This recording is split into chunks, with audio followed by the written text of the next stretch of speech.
Hi everyone, this is Jkay, and in today's video, I'll be sharing with you what is a Fury attack in PvE and PvP in Throne and Liberty, and hopefully this guide will help. So let's dive right in.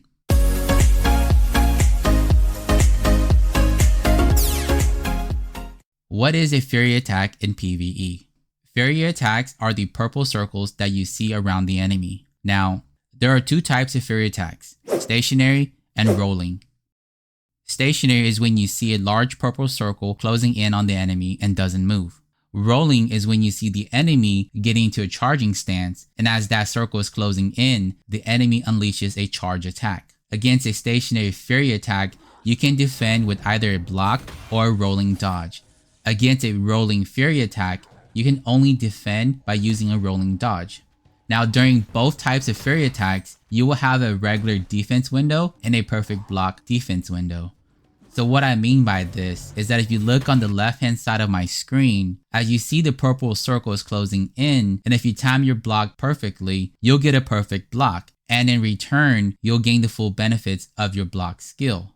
On the right hand side of my screen, if you block a little early, you'll only get into a regular defense window, and what this means is that you'll only benefit a small portion of your block skill. With this in mind, you'll want to keep practicing to get those perfect blocks in to take full advantage of your block skill.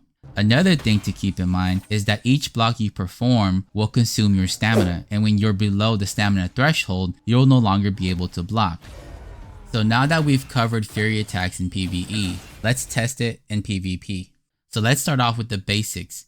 How do you know which type of player's skill ability is considered a Fury attack, since in PvP, you don't get a purple circle indicator? If we go into the player skill screen and hover over each skill, a Fury attack written in red, as you can see on screen, is used to indicate whether that skill is a Fury attack or not. And now, let's get into some PvP action. First off, one thing to keep in mind is that all Fury attacks in PvP are considered stationary. And now you're probably wondering, how do you defend against Fury attacks in PvP? Sadly, in PvP, when a player is using a Fury attack, there won't be any purple circle indicators to show you the block window. It's kind of a guessing game.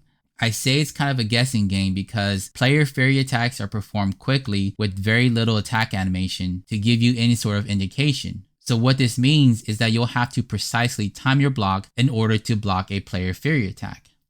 And since there's no circle indicator, you'll have to rely on your instincts to block. The more you PvP and the more PvP experience you have, you'll be able to start predicting player movement better and expect what skills they might use. And in return, you can start blocking their Fury attacks to gain a huge advantage.